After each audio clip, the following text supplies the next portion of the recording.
Hi, I just wanted to talk about some of the things I've been experimenting with in my garden.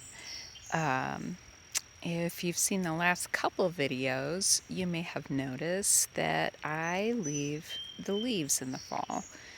Um, and I do rake them off the paths. I add some twigs just to kind of keep them in place so my neighbors don't hate me because we're living in a society. Um, and yeah, it's pretty cheap to do, but one of the main reasons we should leave our leaves is, especially for trees, everything that a tree loses is what it needs. So that's one reason. Another reason is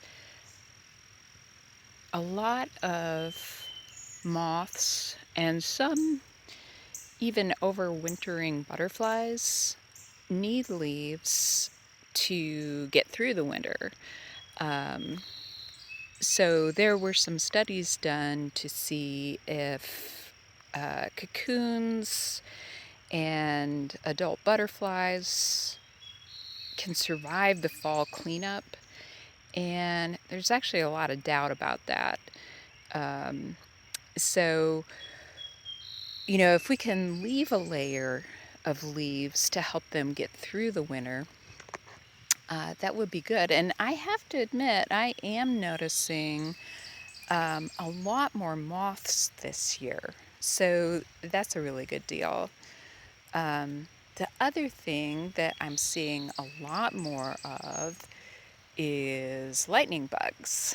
Um, so I have left the leaves for 2 years, and um, this year, in at least in our yard and my two neighbors' yards that I can see, the lightning bug count is approaching more like what I remember as a kid in various places.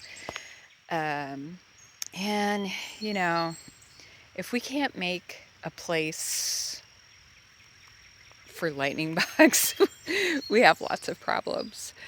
Because man, they are sweet.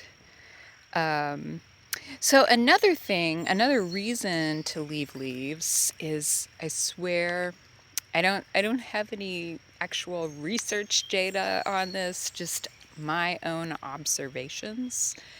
Um, just the instant that you remove those leaves, is something happens to the soil. Um, it's like it closes up a little bit, and by leaving the leaves, it really helps keep the soil nice and open, so that it can handle rain, it collect rain better rather than having it run off. And then that can help with creating a better macropore situation in the soil, which are our air spaces that we want to see in our soil. Um, when the soil's compacted, say due to heavy rains on unprotected soil, it's really difficult to get those spaces back without having to wait for a freeze thaw situation, or doing it mechanically um, through a process called aeration. So yeah, it's what I'm finding is the plants in my yard are looking so much happier, um, having the leaves stay. I also, there seems to be less stress. I mean, okay, so where I'm at in Bloomington, Indiana, we've had a very wet spring.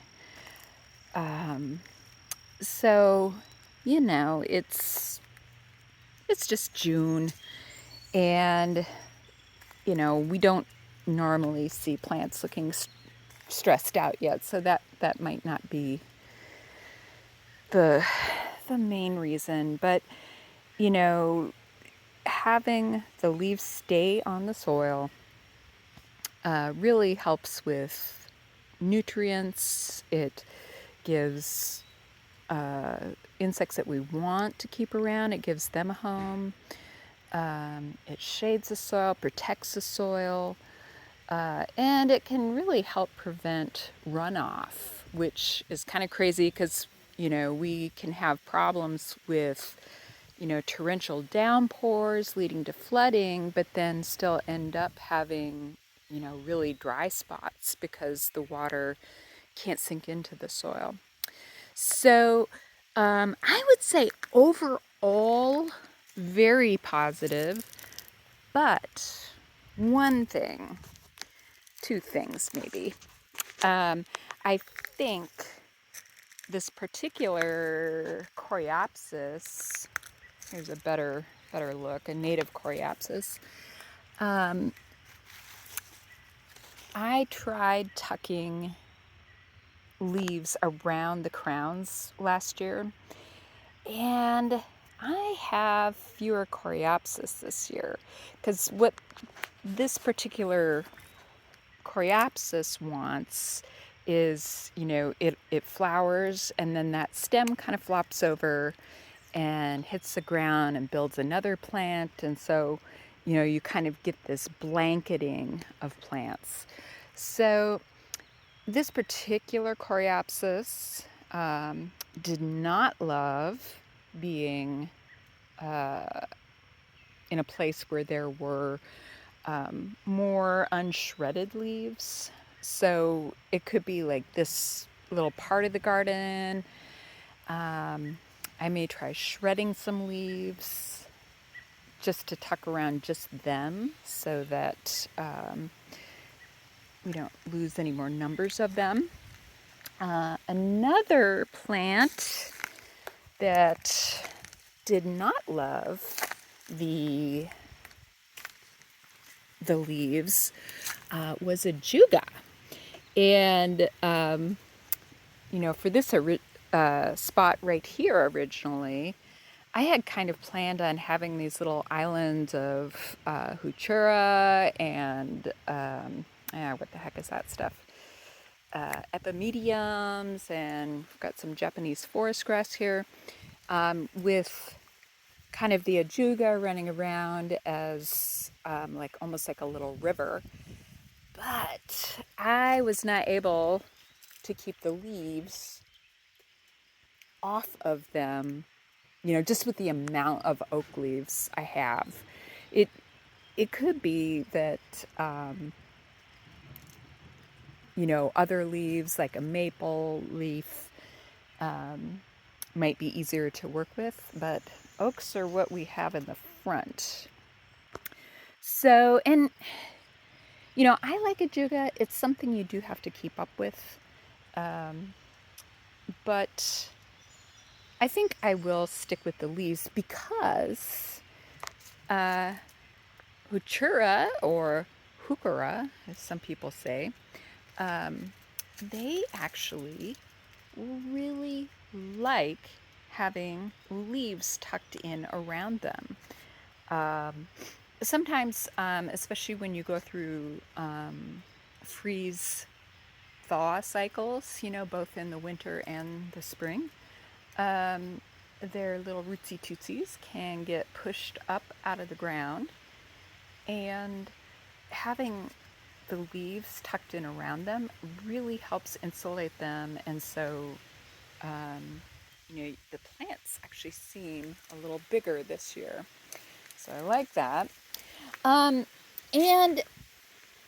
so I probably will. I do have a little electric shredder that it doesn't do a lot more than leaves, but I probably will use it for some areas this year. I think what's important when you're shredding leaves is that we don't clean all the full leaves out, beneath a shrub or a tree. Those are the ones that we don't really want to get into because those tend to be the places where we might have some moth or butterfly, uh, either egg cases or, chrysalis or even adults overwintering. Or caterpillars, little woolly worms, they like to have leaves to hide under. So, anyway, I would say, it does take a little experimentation. Um, Oak leaves tend to last a little longer, but it's also kind of easy for them to blow away. So, just, we want to keep it looking good. We don't want to, you know, trouble our neighbors, if they have a different style of yard keeping. We're not going to win fans if the leaves in our yard are always blowing into theirs. So, a little experimentation. I do um, put some twigs down. In fact, any little clippings that I do and little bits of pruning, I might stash those under some leaves for some composting. Um, we don't want to keep diseased material as our leaf for our leaf mulch. Um, I have a feeling my neighbor's pine. I think we might need to start collecting uh, the cast needles off of there because I think that guy might have some fungus. But and that goes for twigs also. If you can see any amount of decay, or say you notice a very large conch near a tree, maybe that isn't the stuff to keep around. But anyway, it it's June, still a few months to think about how we might start dealing with leaves in the fall. Um, I would say the less you handle leaves, the better, just because of beneficial insects who could be hiding in them. Um, so rather than, blow an entire yard out to a street to collect or leave for, a city to pick up, um, it, it might be better to hand rake. And, if you don't want to keep them in your beds, then, you know, maybe build a compost pile gently. Um, but yeah, be gentle with your fall leaves. It's free mulch, free compost, and you might get some really good insects out of the deal. So, anyway, happy Father's Day and have a great day.